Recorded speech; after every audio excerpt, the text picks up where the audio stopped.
just She ask said, for it. she said, no, she's got it. Jen's Oh, got it. good. Jen's got it. Thanks. Okay. You're good. Good evening, everyone.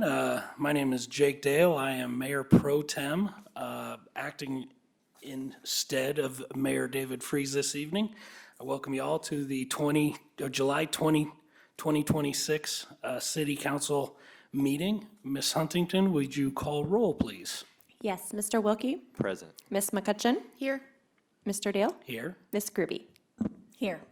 Thank you, and I invite everyone here in attendance to join us in the Pledge of Allegiance. Pledge allegiance to the flag of the United States of America and to the republic for which it stands, one nation, under God, indivisible, with liberty and justice for all. All right, thank you. So moving into the first thing, the approval of minutes. If everyone has had a motion or had an opportunity to review the minutes, any questions, comments, discussion? I would welcome a motion to approve the minutes. So moved. Mr. Wilkie with the first motion. Is there a second? Second. Ms. Groby with the second. Any comments, discussion? We have a first and a second. All those in favor, say aye. Aye. Aye. Any against? So moved. Now for the consent agenda. This is a moment where we take the opportunity to review bill payments. Any questions, comments? Would entertain a motion. I will motion to approve. Did I say a motion? Yeah. Cool. Motion by Ms. McCutcheon. Is there a second? Second. Second by Mr. Wilkie. All those in favor? Aye. Aye. All those opposed? Passes unanimously. Now we move into the public comment section of the meeting. As a reminder, all those who are signed up will be invited to the podium to speak. We respectfully request that you keep it at 3 minutes and that you start by providing your name and address. Ms. Huntington, please call the first. Yes, the first one is Rebecca Davis.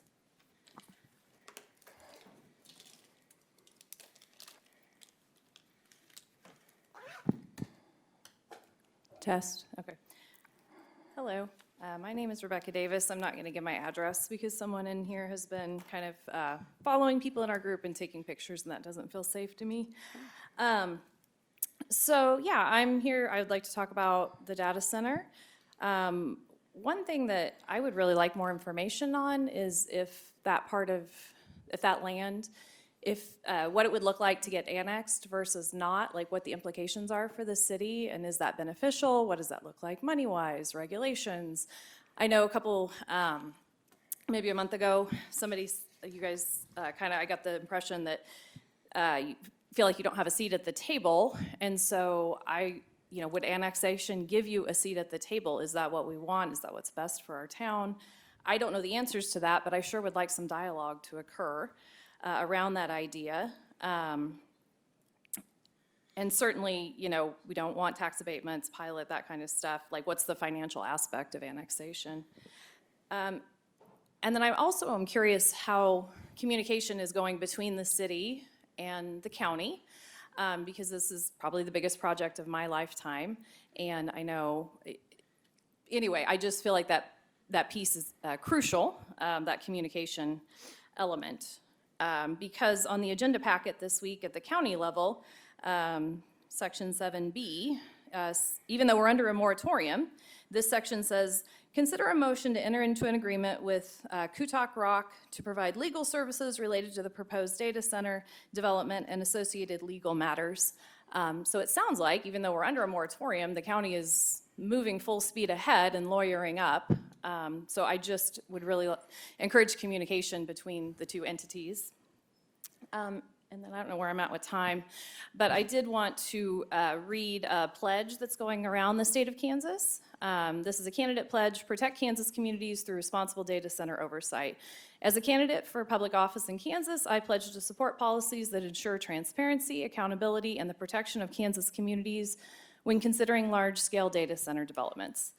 And this is from No Data Center in Kansas, and so far they have 4 gubernatorial candidates that have signed it: Stacey Rogers, Cindy Holster, Charlotte O'Hare, and Philip Cernecki. And it states that they, if elected, they will eliminate special tax incentives that give preferential treatment to hyperscale data centers at the expense of taxpayers. Talks about noise, air quality, water impacts to surrounding communities. I'm running out of time. Protect local water resources. Ensure meaningful public participation through transparent notice requirements, public hearings, and opportunities for community input before major projects are approved. I would really like to see that last sentence come to fruition. Thank you for your time.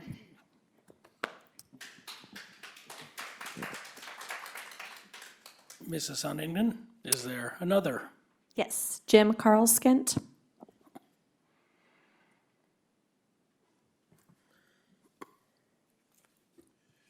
Good evening, council, and I'm not here tonight to complain about no response regarding our petition or even any transparency, but I would like to address an issue that deserves far more public discussion than it has received.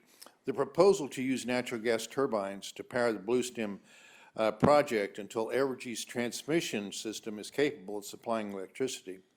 Public statements have suggested that the full grid capacity may not be available until approximately 2031 or 2032. That means this community could potentially live under industrial gas-fired generations for not months, but years. Project Bluestem's plans set aside 20 acres to build its own power plant. The plan calls for 35 GE Vernona LM 2500 Express gas turbines generating up to 1.2 gigawatts, roughly the electricity of a mid-sized city.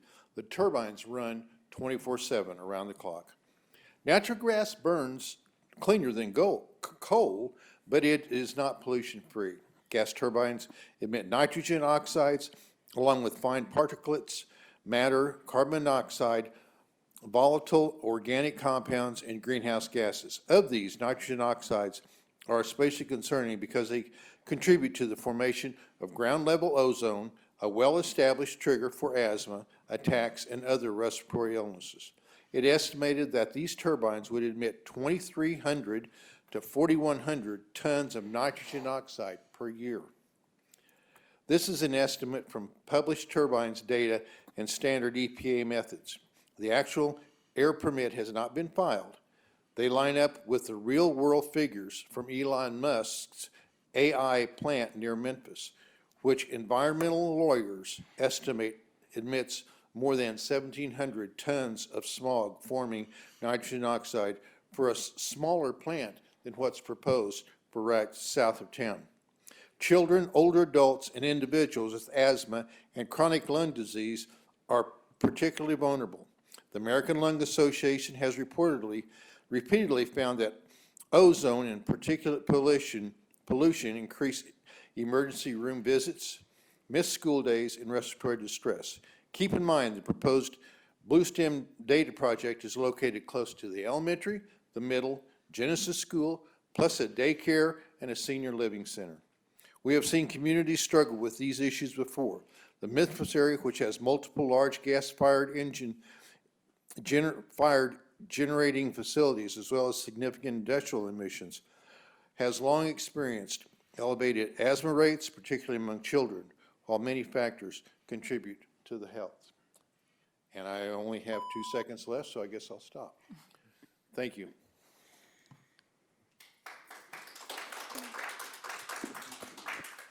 Mrs. Huntington. D. Carlskent.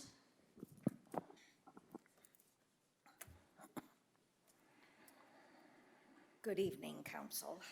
Dee Carlskent, Reno Township. I have spoken in the past about tonal noise and the impact on health for humans, especially children and elderly. Total noises also will contaminate the land for miles and as a result reduce yields. Animals of all kinds, wild or domestic, will be affected. But I came across something that hasn't really been talked about, and anyone with lung disease, heart disease, and overall air toxicity will be concerned. Project Bluestem will install 35 to 43 natural gas turbines. They will be the backup energy of the grid if the grid goes down, and on days when the temperature reaches 85 degrees. How many days have we had 85 plus? And if the humidity goes above 40%. I researched days in 25 that reached 85 degrees, and that's 113 days. That's a third of the year, and that was just northeast Kansas. That does not take into account the days the humidity is above 40%. These facts have been documented by Stargate Crusoe in Texas. The plant measured 900 megawatts, slightly smaller than Bluestem. Water usage is just keep the turbines cool is estimated at 50 to 70 gallons per minute, or 3.5 million gallons a day. That's in addition to all the other cooling. Heat generated within a few miles of the data center can be raised 1 to 3 degrees. And on a day like today, who wants that extra 3 degrees? What is added to the health concerns already caused by tonal noise are the following. CO2 will provide 4.5 to 5 million metric tons per year. Carbon dioxide, 4.7 million tons per year, producing smog at the ground level. Formaldehyde, 26 to 46 tons per year, a known carcinogen. Fine particulates, 270 to 440 tons per year. That's a soot that gets people with asthma in distress. All of this within 2 miles of the schools, the 3 schools, the nursing home, and the daycare. And this is running 24/7, there's no break. These figures have been measured with an existing data center in Texas with 29 of the exact same turbines as Bluestem project. Plus, figure in the wind Kansas generates yearly. Toxins will be pushed further. I point out these because data is starting to be documented of the negative health effects and validating our concerns. Vantage Data Center in Loudoun, Virginia were studied by a Harvard-trained PhD along with Piedmont Environmental Council. One center of 206 megawatts on 53 acres and 98 megawatts on 18 acres for a total of 304, which is 1/4 of the size of Bluestem. It is estimated it will cost 53 to 99 million in annual health costs due to toxins in the entire data center. I hope that figure is figured into what we're going to gain on this, minus the millions it's going to cost us. Thank you. Mrs. Huntington, are there any other speakers? No additional. Thank you. Moving into old business, I'd like to move the item 9 from the city council agenda up to this old business. That is the city council position vacancy. Any opposition to that, council? No. Thank you. George? At the direction of the city council at the last meeting and following the resignation of Laura Lee Stevens, staff advertised the city council vacancy. We have the ability through city code, unfortunately, we've had to do that in the past, so we had a process available and a certain time frame to do that, and find a candidate and vet that candidate and make a selection before we would have to approach the county about doing another general election. So staff advertised that for the time specified. We did receive an interested party, and Mr. Matthew Partridge is here tonight at the invitation, and I'm sure would stand for any questions. He's indicated he's interested in serving in the position, and so certainly staff would suggest moving forward with that. Thank you. Mr. Partridge? Hey, good to see y'all again. Definitely, a lot has changed in 7 months since I've been here. First of all, I want to say it was with no small degree of sadness to hear about Laura Lee's decision to resign from the board when I was appointed to city council in 2022. both her and another departure from this board, Chris Donnelly. I can't put it into words how much I learned from each of them about this city and the processes of local government. They both, in addition to just being incredibly gracious with me and putting up with all my numerous questions, taught me more about the city than I can truly express, and I hope at some point, and I'm sure the city will, can find a way to honor them as part of this city's modern history, and I believe they've both made incredible accomplishments into what Tonganoxie is today. As for why I'm here tonight, is in the letter of interest that I submitted to this board. I stated, in my professional life, I'm a CPA who audits towns that look just like this, mostly in western Missouri. And I think I said in there that not one would not trade places with us. I truly believe Tonganoxie is an exceptional place to live, work, and raise a family, and you can qualify that through any number of statistics. But those of us who have lived here for a while know it's a special place, and I'm happy to say it's a place where my children will call their hometown. These are, of course, great times to live in Tonganoxie, but that doesn't mean that the challenges that face our local government are any less small. And so all I can do is promise to, as I have done in the past, those of you who have served with me know, is to try and put the best interests of our community and everyone in it first when I make decisions on behalf of them. And then secondly, I'll just say, for those of you I haven't served with before, I think in part due to my professional life as an auditor, I view a very important part of the job of serving as city council is to provide oversight for our government administration, which means that I promise that I will do my homework and read all the agenda packet and look over the numbers and ask questions that often make me come off as a pain. I promise that if I am appointed, you might find your at times regretting it. But the one thing I'll say that truly makes me again proud about the time that I've spent on this council previously is that George and Dan do an outstanding job, particularly with the financial side of things, which I'm certainly more familiar with. And throughout all my questions, the one important thing as an auditor is I've never detected any defensiveness from them, which always makes me feel good about where they're coming from. So with that out of the way, I'd be happy to answer any questions that the council or our esteemed Mayor Pro Tem might have at this time. Council, have any questions for Mr. Partridge? When can he start? Have a seat, Matt. Okay, thanks. Yeah.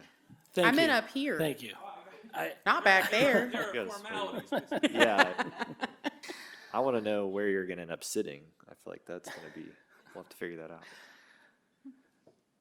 Council, I will say that I had an exchange with Mayor Freeze. I was a little concerned that, this is a type of opportunity that I know he likes to be a part of. I asked him if he had any reservations of proceeding this evening. He said he did not, and that he would be supportive of it. And so I will make a motion that we appoint Mr. Matt Partridge to council, and that we complete the ceremony, the swearing in here, if that approves. Second. We have a first and a second. Should we take a roll call vote on this one? Yes. Mr. Wilkie? Aye. Ms. McCutcheon? Yes. Mr. Dale? Yes. Ms. Groby? Yes.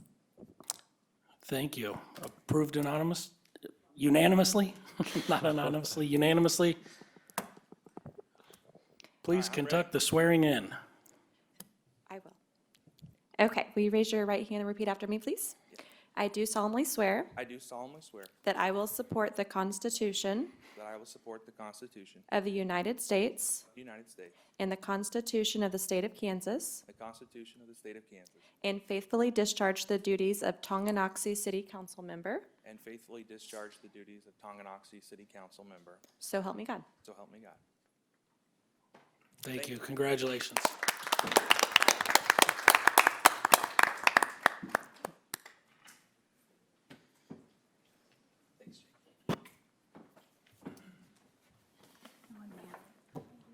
right. Moving to the prescribed old business, resolution number 07-26-02, city private spaces policy development. Mr. Porter. Thank you very much. This item's under old business because on June 1st of this year, we introduced the subject and gave some background and next steps for the information only of the City Council. In the 2026 legislative session, the bill referenced in this policy, House Substitute for Senate Bill 244, addressing the designation and use of multiple occupancy private spaces in certain public buildings, was enacted into law following approval in the legislature, vetoed by the Governor Kelly, and then subsequent override of that veto. So this law is in effect, and cities and counties and other forms of local government are adopting policies similar to the one you see included tonight in an effort to prevent liability and also to adhere to the prescriptions of that law. You can read in detail in the agenda statement, in the enclosed resolution, and in the enclosed 4-page policy what the policy entails, various exceptions, but in summation, the most critical points to emphasize are the city is establishing a procedure by which a complainant can file a complaint under the provisions of this law, have that complaint investigated, have a report issued to them, and other necessary steps as required by the outcome of that investigation. Included with this effort, if this policy is adopted as is or with any modifications the council may request, the city is going to update signage at all single use and multiple occupant use private spaces or restroom facilities, and that includes properties the city owns and leases to other entities like the Tonganoxie Public Library or the Tonganoxie Recreation Commission. So patrons or visitors of those facilities may see updates that reference this policy as well as the various requirements of that law. Happy to take any questions the City Council may have. One other update that would be added upon approval of this policy is information on the city's website and at City Hall, including a complaint documentation form that we'd require for submission in the event that someone wants to take advantage of the policy. Thank you, Mr. Porter. Council, opportunity to ask staff any questions? Are we in violation of the policy in any known facilities currently? I was trying to think of any, and I feel like the water park, the library. Yes. I don't really think we are, but. Not having a policy in place like this is one piece, I would say, of liability in a sense, because complaints would be handled without this policy on an ad hoc basis and not potentially evaluated in the prescribed fashion. One thing that other communities have done is increase security or access control to multiple occupancy private spaces. Right now, city staff don't propose that, but as complaints tally up, if they did, we would obviously look at suggestions to make changes there. Some of the communities we referenced in surveys of our colleagues talked about doing camera installations and check-in procedures that were pretty onerous, and they may adjust those policies over time as they see either complaints occur or not occur by the policy. Mr. Porter, how many public spaces do we have to be concerned with? I knew you were going to ask that. We've got 2, 4, 6, 8, 11, 15, 17, 23. Some of those are single occupant, but we do have a significant number across the city's properties. Any other questions for staff? I would entertain a motion. I'll make a motion to approve and adopt draft resolution 07-26-02, adopting the multiple occupancy private space policy. Thank you, Mr. Wilkie. Do we have a second? I'll second. Thank you, Ms. McCutcheon. First and second, all those in favor? Aye. Aye. Any against? Passes unanimously. Thank you. All right, next up is moving into the Section 5 new business section. The presentation of Tonganoxie Public Library's 2027 proposed budget. Mr. Porter. Thank you, Mayor Pro Tem. I'm excited to introduce to you tonight, in case you've not had the pleasure of meeting them, 3 members of the Tonganoxie Public Library Board who are here to answer any questions you might have and to maybe share some brief remarks with you about the development of the Tonganoxie Public Library's 2027 proposed budget. You've got materials included in a handout at the dais, 3 different pages, the first 2 of which are a fund schedule document for the library's operations and employee benefits fund, and the 3rd page, a more detailed view of expenditures and income breakdowns provided by the Tonganoxie Public Library board members earlier today. I'd like to also recognize Max Wirestone, the director of the library, who's not here tonight because he's out of town, and Dana Spleekall, who each work on this topic and in working with city staff on developing these materials. So in their absence, I'd like to thank them. But I'd also like to introduce, excuse me, Emily Arnold, Megan Vestal, and Shay Partridge as the 3 members of the library board here tonight, and turn it over to Emily for any comments. Thank you. Welcome. Well, good evening. I'm Emily Arnold, and as Mr. Porter said, I'm on the board. I'm actually the vice president, and I also serve on the budget committee. And unfortunately, as he said, Max and, well, maybe fortunately for them, they're out of town for good reasons tonight. So I won't say that you got the B team tonight, but you definitely got the A- team, because they are stars in developing our budget. So it's been a very busy summer at the library. It's been a very busy year. We just concluded probably our most busy time of the year, which is the conclusion of the summer reading program. And so Max has understandably held off on his vacation until that program has ended. Over the last year, we've seen a 17% increase in the number of patrons that we've served as compared to the previous year. And over the last 3 years, we've seen a 40% increase. And so I wanted to mention that because I do believe that the budget reflects that increase that we've seen in the community that we're serving and the number of patrons. In fact, we're projecting that this year we will start seeing 10,000 patrons come to the library per month. And so I believe the budget sort of reflects that increase in terms of being able to serve our community properly. And so I believe you all have maybe 3 sheets of paper that you were provided. The first one is a spreadsheet that was provided to us by the city. It's got purple and orange and green and yellow colors. And so this was the form that we filled out that reflected our budget. And so I guess the 2 numbers I would sort of draw your attention to is on the first page of that form that has the purple on the left or the pink on the left, the number in the middle there, that $559-ish thousand, that is our 2027 general fund budget that we're looking at. And then on the second page that has the green on the left-hand side column there, sort of again right in the middle of your page, there's a number that's $116.5 thousand, and that would reflect our benefits fund request for 2027. And then the third sheet sort of breaks down each one of those categories. And so the ones with the sheet with all the different colors.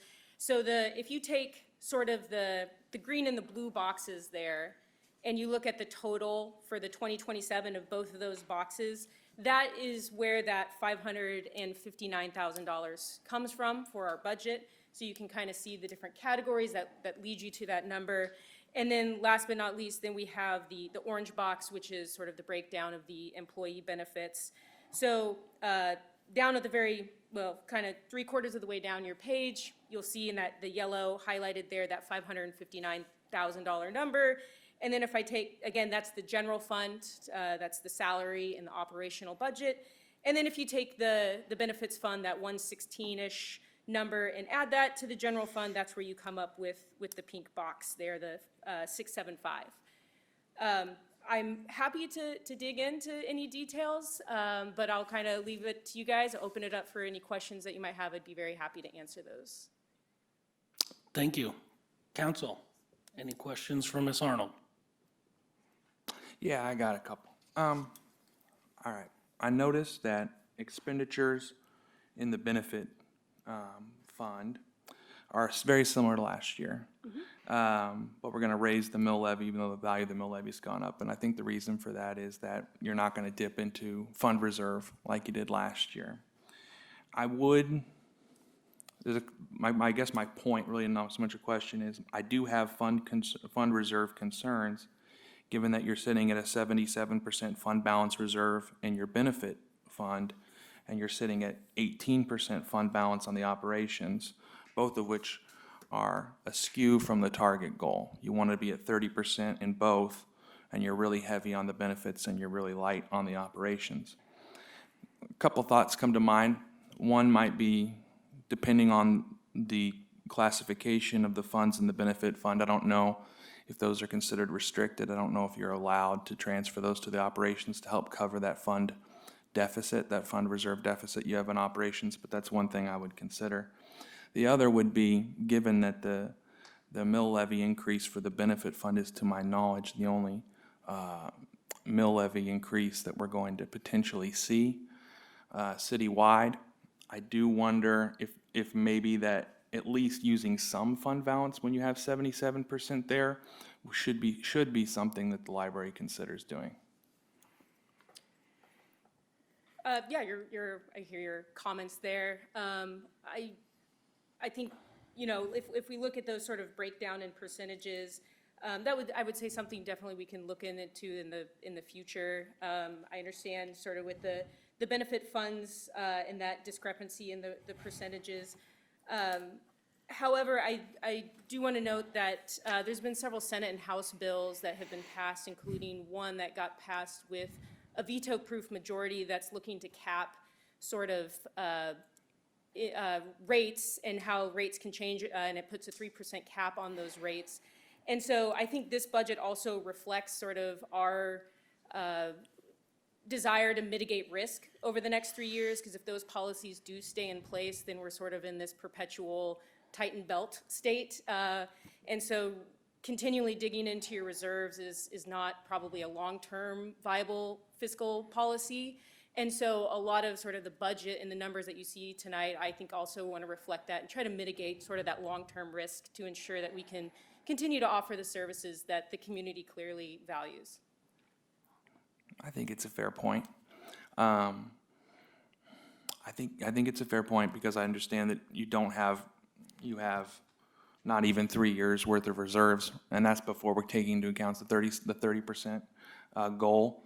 Maybe just 2 years at that point. So I understand where you're coming from, and if that's something you feel like you need to do, I guess I get that.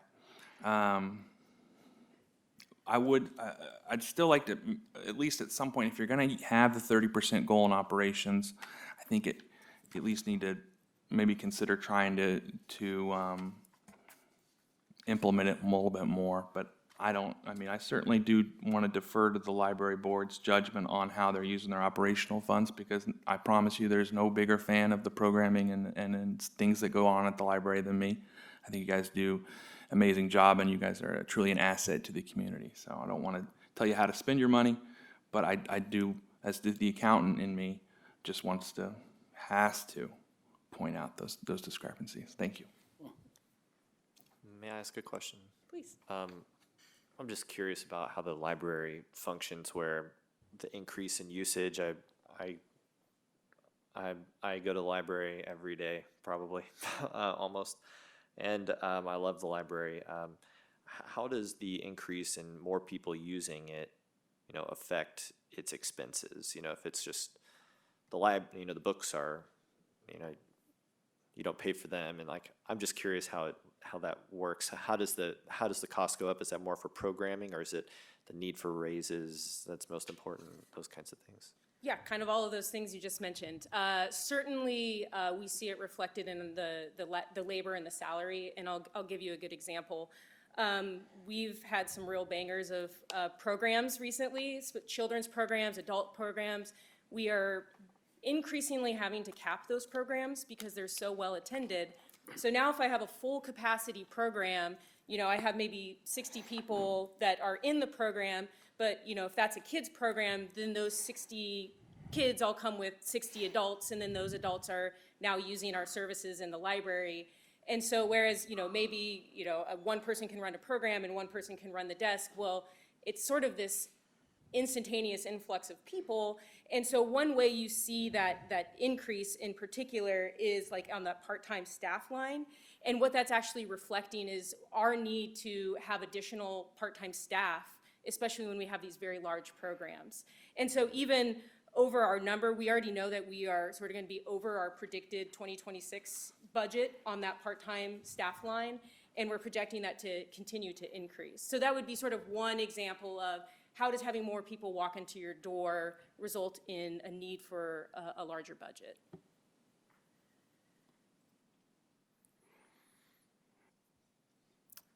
Mrs. Arnold, where in the budget, where would we see Nichols?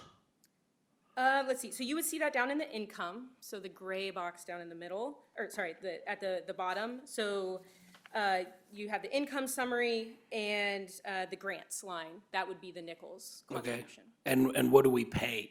Or what, I'm sorry, not we. What does the library pay into Nichols? We don't. You don't pay any into Nichols? Okay.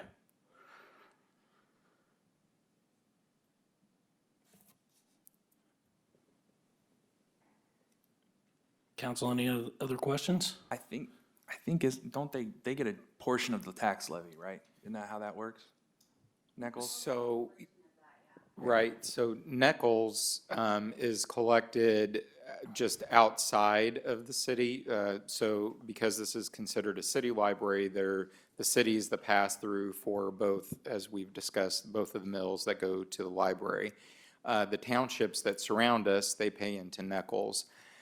We haven't done that analysis recently, but in the last few years, that was in excess of 100,000 between the two largest townships. That's what they paid to Nichols, and then I believe a portion of what's listed there, or all of what's listed in grants, is what Nichols does in direct contributions. I think over the years, though, we've also heard from the library that there's other things that Nichols does that's more considered in-kind service and not direct grant dollars. But I will take the chance to just briefly mention, first off, I really appreciate the level of detail. I think in my tenure as city manager, this is the most detailed budget that we've ever had from the library. So I want to thank the board very much for providing that level of detail. But I think one of the things that we talk about that is a shared goal between city and the library is the sustainability of one of our community's best assets in the library. And we, a few years ago, introduced the concept of creating a library district because from my position, I feel that is the largest asset that could influence, in a positive fashion, the sustainability. When we look at our two surrounding communities that have libraries, Baser has a district and Linwood has a district. And so in the most simplest terms, if you think about the library in Tonganoxie is only funded through what's collected by the city taxpayers for those mills. In those districts, the district expands beyond just the city of Linwood and the city of Baser. In fact, we were surprised when we examined the Linwood Library District. It includes at least 2 tax districts that are in the Tonganoxie School District. So the Linwood Library gets tax dollars.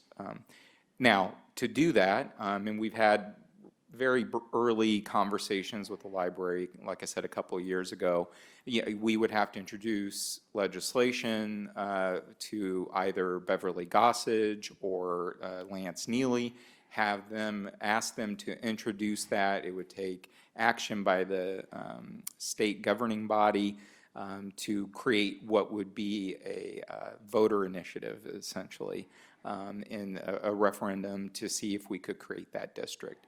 And what we've tried to do collectively is take a look at that to say, Well, these people that live in the townships and pay into nickels, what would be some incremental increase that would be palatable to them? Because in turn, there could be a somewhat significant decrease to city taxpayers.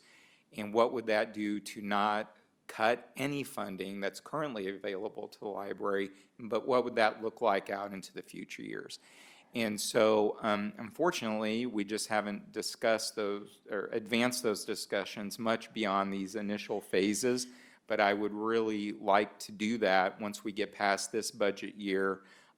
We do invite our legislators before they go back for session and at the end of the year and have those discussions with them, and have asked them in the past if they would either or both, or somebody, anybody, raise your hand who would be interested. And so I think it would be in everyone's best interest to really shore that up this year and see if we can't get something introduced during session. But we've been in the position at the city level that I think we should all be on the same page and before we ask a state legislator to represent that. And I think we're inching there closer. I think all the concerns that Emily mentioned earlier about initiatives at the state level that have local funding impacts, I mean, we share all of those same concerns. So anyway, thank you. Can I ask one more question? Do you have any like statistics of how many users at the library are outside of the city limits? You know, when people make an account, they put their address in the system and you can kind of say, oh, actually 70% of people who come here are residents of the county. That kind of thing. Is there any kind of facts like that? So I don't have those numbers. That would, my gut feel is that is something that we could draw from our checkout software, but I don't particularly have those numbers. But that's something I could bring back to Max and ask him for more detail about how we could pull that out. Thank you, council. Any other questions? Thank you, Mrs. Arnold, and thank you, rest of the board, for coming and cheering her on. Thank you. As I understand it, staff, there's no decisions or action to be made at this point, right? That's correct. So the revenue neutral rate notice was delivered to the county last week, factoring in the mill levy assumptions that are shown on page 1 and 2 of the handouts that you have with you tonight. Before the budget adoption is completed, which we anticipate could happen on September 8th this year, that mill levy could be reduced, but it can't be increased. And based on the discussions tonight, I don't anticipate we expect to see much, if any, variation from what's been presented. But if there are further questions, we'll have a budget work session on August 3rd that the city council could raise that. And obviously, you could send us those questions in the meantime, and we'd be happy to work with the library to get information back to you. So, yes. Thank you. In short, no action needed tonight. Thank you. Thank you. Thank you all again. Moving to the next item, item B, ordinance number 1551, Planning Commission Membership Amendment. Mr. Breckvik. Yep, thanks, Mayor Pro Tem. So unfortunately, a couple of months ago, Monica Gee, who was the chair of the Planning Commission, decided that she would resign. And in all fairness to Monica, she's been warning us for quite some time that this day was coming. And so first and foremost, if we haven't recognized her appropriately in the past, I would like to take this time to do that and just really show my personal gratitude to Monica. She ran a lot of meetings. We did a lot of large, impactful development projects. You folks got to hear a lot of those on a final approval, and a lot of times our Planning Commission got to weigh in on those as well. And she provided a very steady hand and leadership there. So I want to make sure we all show our respect to Monica over that. However, her resignation left the opportunity to refill that position. And like we talked about the city council position earlier, there is city code, a previous city ordinance that talks about the composition of the city's planning commission and how we get there. And so like we always do, before we ask you to take action, to advertise for the opening, we review those policies. And in this instance, we found some discrepancies that we want to recommend amending the current city code to better reflect what we think that better path forward is. And so with respect to time, I'll keep my comments brief, but I'll certainly be happy to answer any questions, as would Ms. Kursalik from the legal side of things. So to recap or refresh you, the city adopted an ordinance in 1959 that established a city planning commission. And in that ordinance, it references a state statute that talks about if a city has the ability to administer planning or influence zoning or anything outside of the city limits, that 2 members of that city planning commission shall be county residents that live within a 3-mile radius of the city limits. And from 1959 through, I'll say, 2024, we said, yep, that's how that works, and that's how we'll do that. And it's been a challenge in the past to find county folks that are interested in serving, again, very similar to you, in a volunteer, non-paid position to make tough decisions for the city. However, what's changed is that the city was embroiled in a legal battle with Leavenworth County in the fall of 2024 that went through the spring of 2025 on a case that involved a voluntary annexation by a property owner that wanted to annex their property into the city. The city was willing to accept it because we have to make comments that we can accommodate utilities and all of that. But the caveat being, because it was adjacent to existing city limits, however, those existing city limits prior to were what's called an island annexation. And island annexations, in short, are where a property annexes into a city, but it's not part of the contiguous existing city limits. So if there's an island annexation, that annexation has to be approved by the county. And so we thought we had a path forward. We had obviously a property owner that wanted to do that. And when we approached the county, I think I'm okay to say this because I don't think we had any sort of gag order through the legal proceedings. But the county said, well, doing that creates a hardship for the county unless the city's willing to take over this approximately, I don't know, $1 to $2 million in road projects. And we didn't think that was a fair position because, again, we're talking about 80 acres surrounded by hundreds, if not thousands of acres of county property.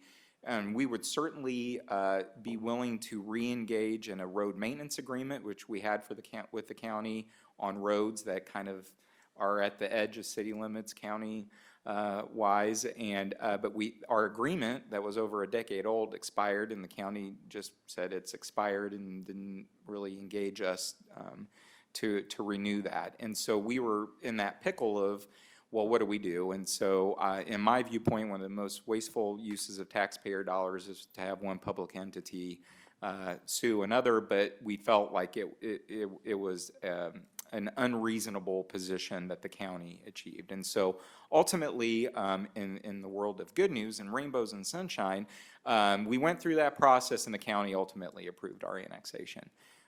But I did want to share all of that because what we realized through that lawsuit is, hey, the city doesn't really have the ability to impact any sort of planning and zoning outside of the existing city limits. And so we earmarked if certain parts of the city code that could be impacted by that. So now catch up, fast forward, Monica Gee resigns, we need to refill that. And so what we're suggesting is not to eliminate county participation, but we want to soften the language from reading shall be to may. And that will give us some flexibility as we go pursue and fill the current opening on the Planning Commission. So, all right, I probably said more than I should have there. My apologies, but I'd be happy to answer any other questions you might have. Fantastic explanation, George. Thank you for that. I will also mention that I've been on council now for 6 years, and prior to this, I was on planning and zoning for, I can't even remember how many, and Monica was on planning and zoning before I got there. She was already old guard by the time I got there. So She must have been she's- 5 years old when she she has started. been instrumental on planning and zoning, and I thank her for her time and her devotion given to the city in that role. So, in regard to ordinance number 1551, council, are there any questions for staff? Hearing none, I'll accept a motion.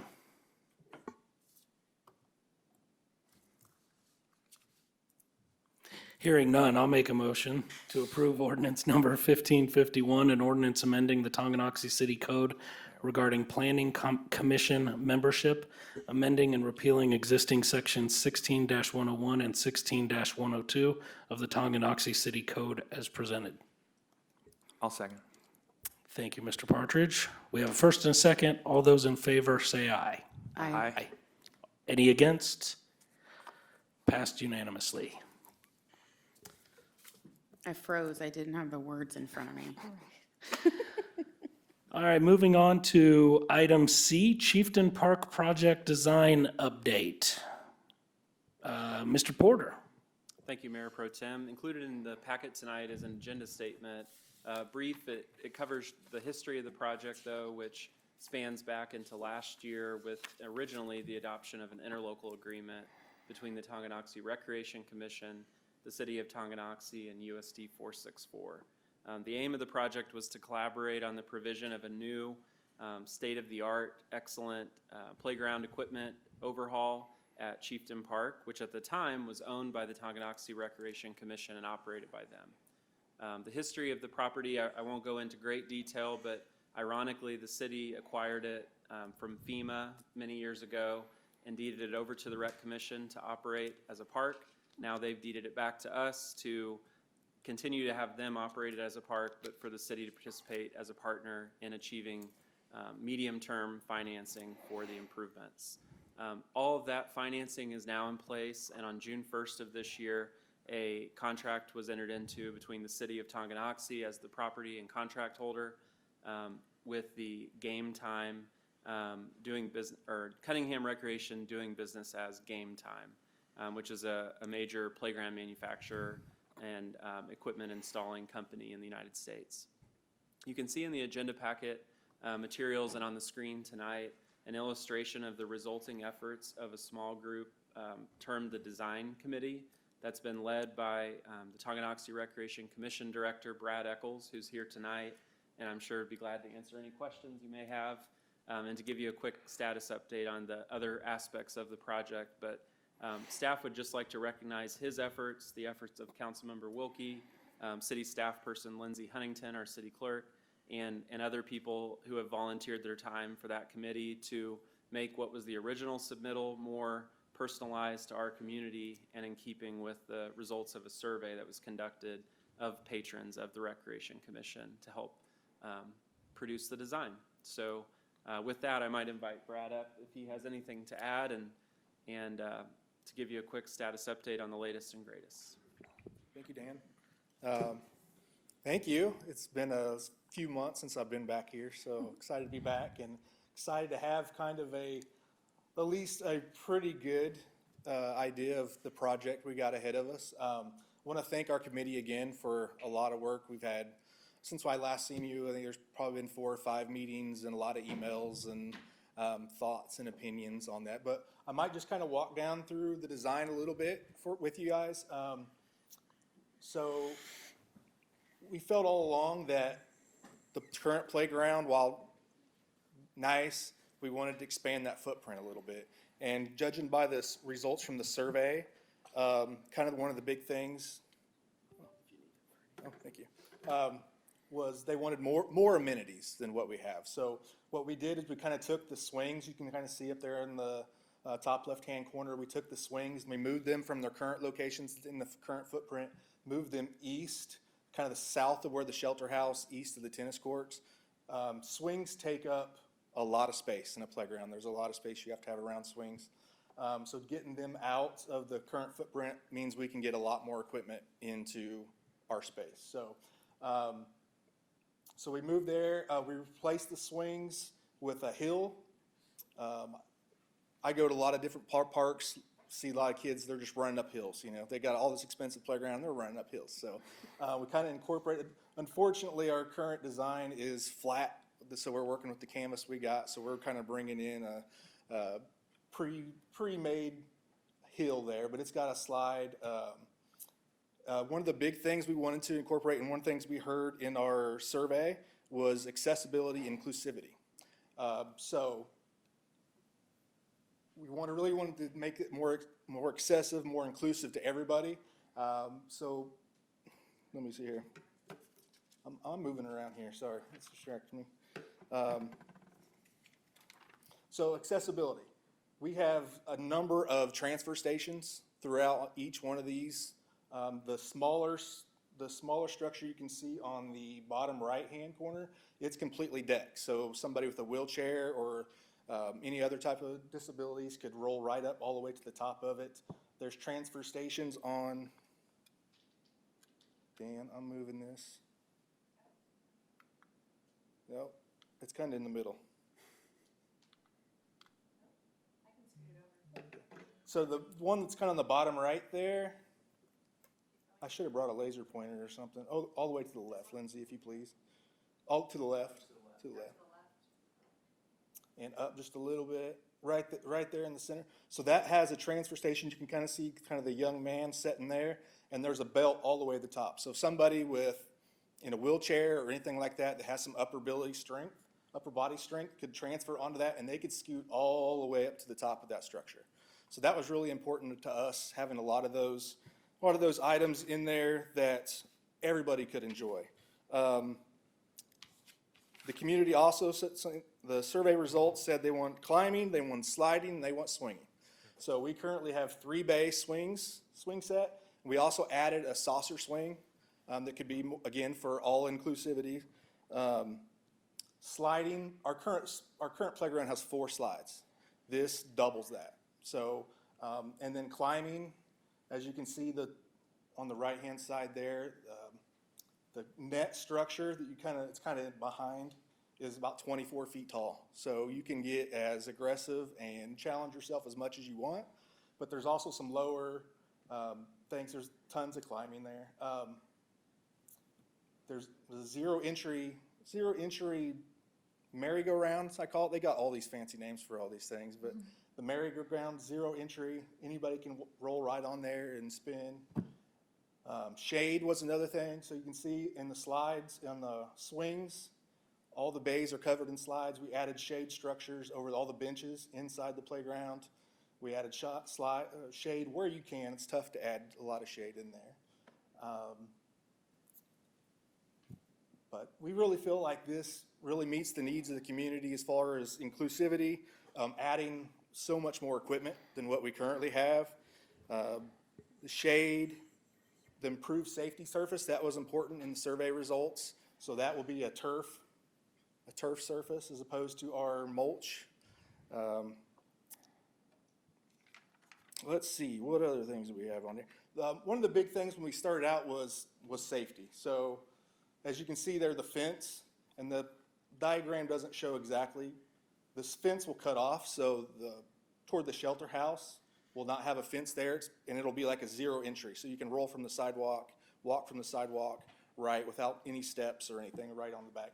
But here to the parking lot, that will have a fence to kind of deter the kids from running right out to the parking lot. So, but our planning committee, we're excited about this. We've been working on this for several months. Everybody's on board to put in an order for the playground equipment.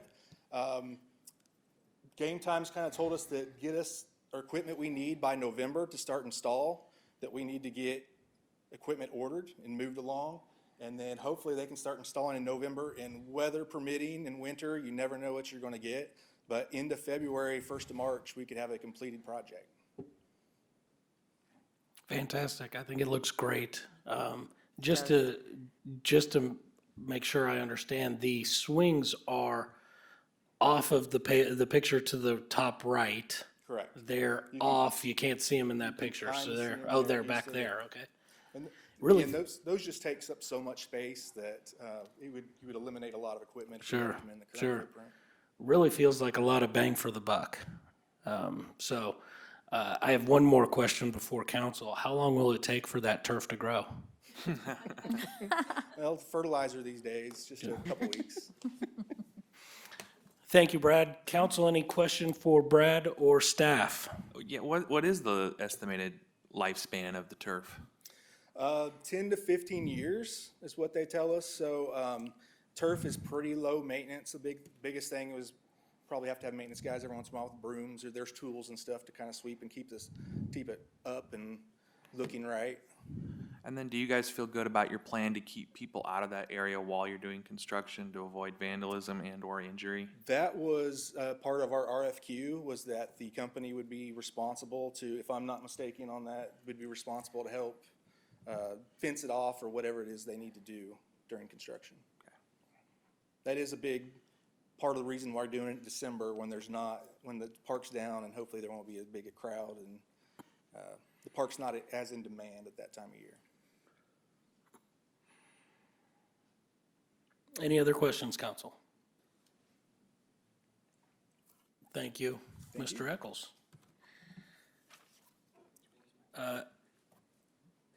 Again, there's no action required on this, correct, Mr. Porter? There is not. Like Mr. Eccles said, they are ready to place that order. So if you'd like to make a motion to request that staff proceed with assisting in placing that order, we'd be happy to take that direction, but they've had good consensus tonight, so either way is fine with us. I'd be open to making it official through a motion. And I will make the motion for staff to proceed and assist the rec commission with ordering this equipment. Second. We have a first and a second. All those in favor, aye? Aye. Aye. Aye. Any opposed? Passes unanimously. Thank you very much. Thank you all.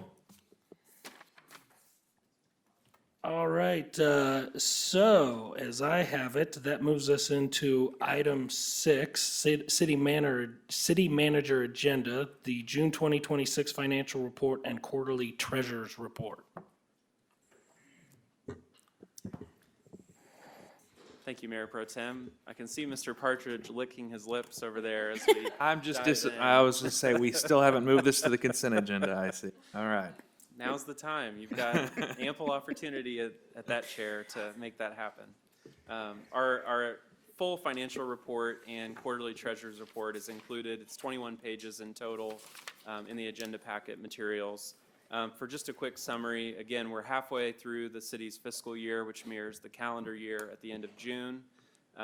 One big piece of important reference is the ARPA funding, or American Rescue Plan Act funding.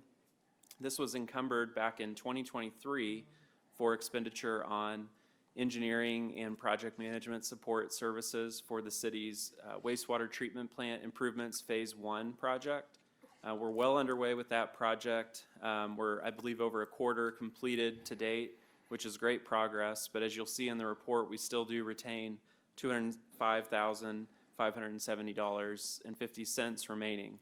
Now, at the pace we're going, we do think that we'll have all of that expended as required by the end of this fiscal year, but we are 50% of the way through the year.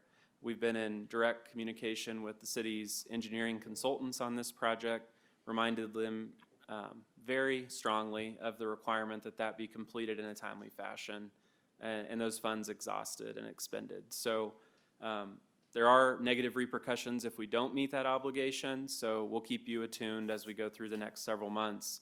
Our hope would be in 3 to 4 months we've reached that threshold on the contract, but some of that depends on the pace of the project. But all reports are right now that we're on good track, but it is something that we're concerned about and have been concerned about, so we'll keep monitoring it closely.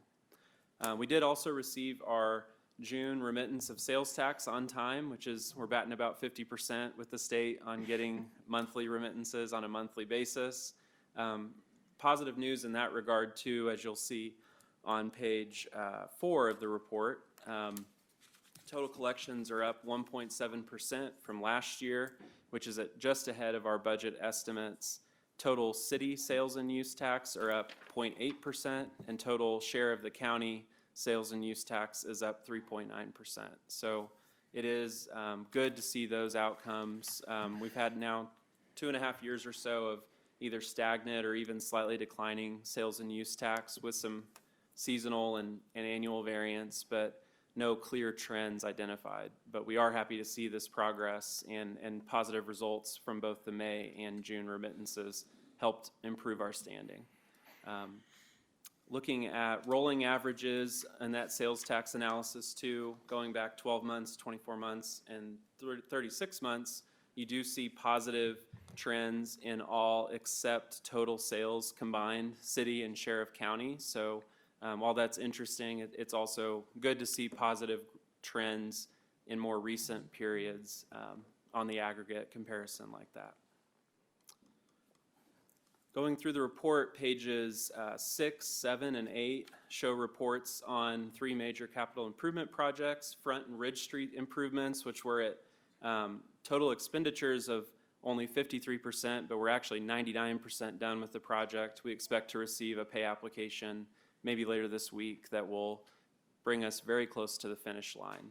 That project, if you haven't driven by that area, looks tremendous. We've heard a lot of good compliments from patrons of that area, especially pedestrians who now have a pedestrian friendly route to connect from the grocery store area to McGee Meadows, to the Ridge Apartments, and down to the dog park and the Chieftain Walking Trail along Front and Ridge Street. So we're thrilled with the impact of that improvement. And we've had a couple rains that have shown stormwater being handled very appropriately with the design and the improvements.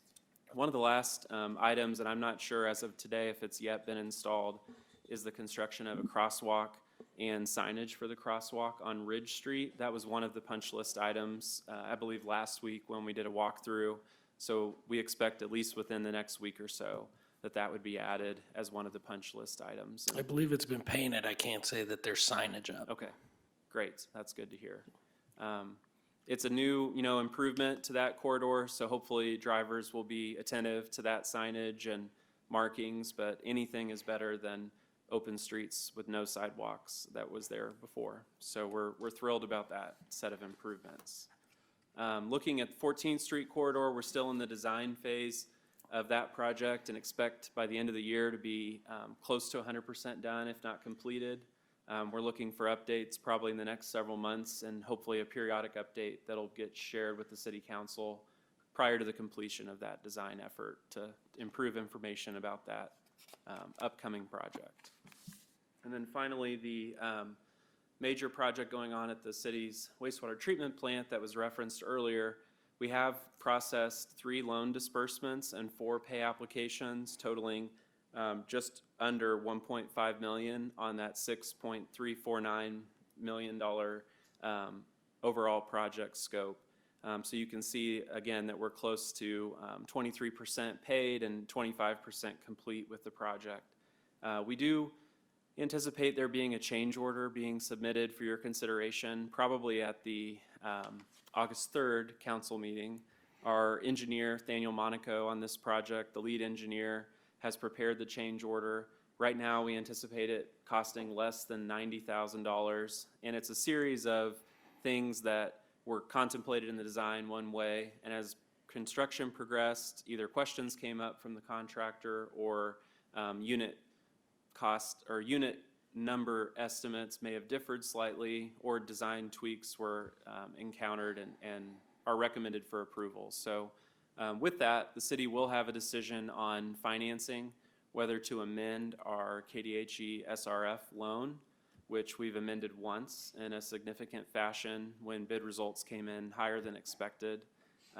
The other option would be to allocate other funds, and so when we get to the August 3rd meeting, either at the budget work session or the regular meeting, we'll have a more full update for you all and a staff recommendation on how to proceed with that decision. So in the scheme of a $6.349 million project, that's not a huge change order, but there obviously could be other change orders as we approach the completion. So we'll have a more full explanation and details and justification, I guess, too, from the engineer to share with you soon.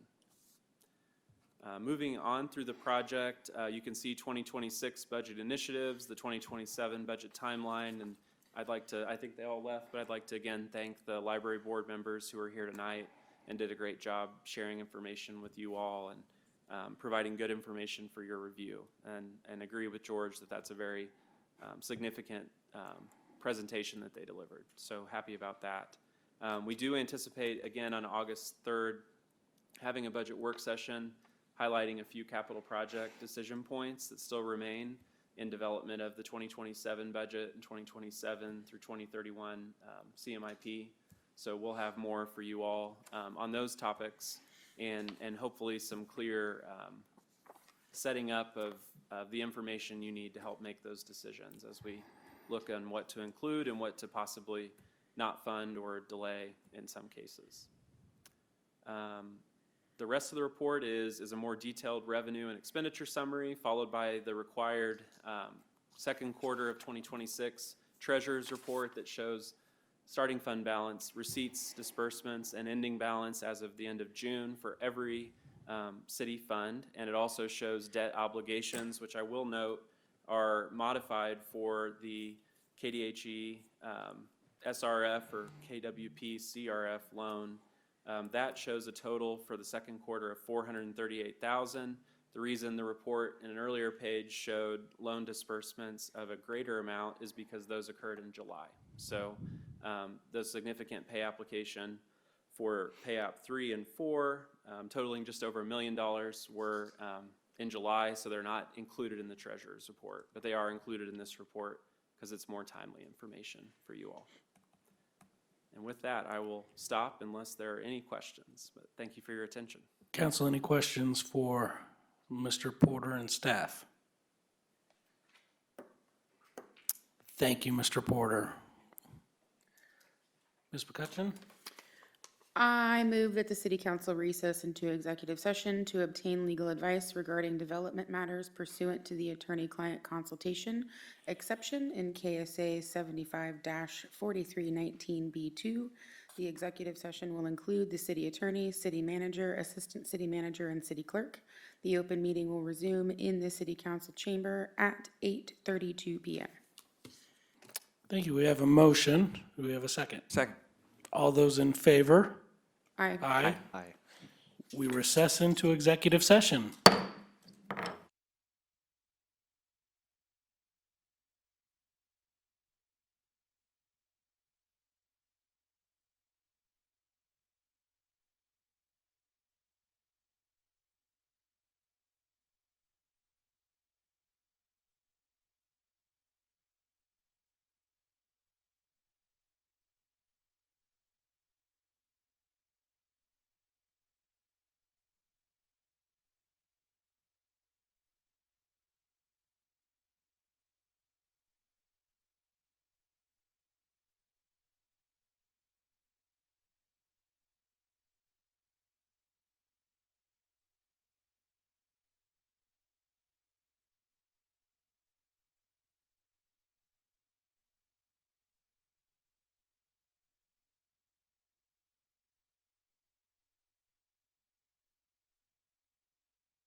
I call this meeting back into session. Ms. McCutcheon?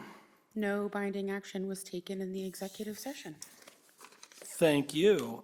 Next on the agenda is number 7, City Attorney Agenda. No items.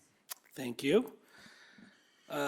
Next, number 8, Mayor Pro Tem Agenda. I don't have anything other than to wish Mayor Freeze a speedy recovery. Number 9, City Council Agenda. Does anybody have something for City Council Agenda?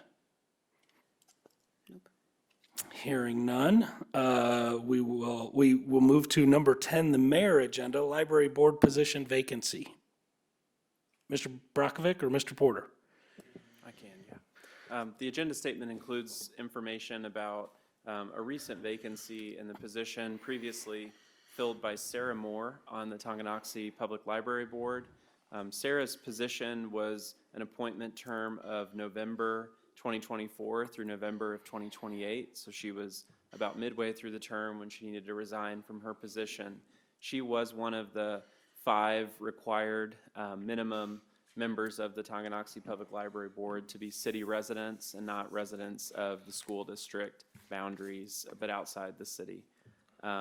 In this case, the process for appointment of someone to fill the balance of an unexpired term requires the mayor's request, which in this case, the mayor pro tem could take the step of making a request that the city council consent by majority of the council to an appointment. The advertisement period for this vacancy resulted in 1 application from Jenna Ost, and she provided her application materials in a form submitted to the city on June 11th of this year that are included for your reference. The library board, at their most recent full board meeting, completed an interview of her and recommended her unanimously among the board members present for your consideration to make this appointment. She is not here this evening, but we'd be happy to take any questions you have. And again, the library board just wanted to pass along their wholehearted support for her appointment. Thank you. Considering their unanimous support for the lone applicant, I would seek to appoint Mrs. Ost to the vacant position with council's agreement. Is this Parker's wife? Yeah. Oh, couldn't be better people. Parker Ost was the assistant girls wrestling coach and recently became the head girls wrestling coach at Lansing High, and we are very sorry to have lost him in Tonganoxie High School. And he is just the best. And as I understand, a fantastic special education Yes, that's teacher. right as well, yes. Well, Yeah. well, I saw 4 head nods, so that appointment seems approved. Great, thank you. Thank you all. With that, I'm not ready to give up my streak, and so I will make a motion to adjourn. Second. We have a first and a second. All those in favor? Aye. Aye. Thank you all.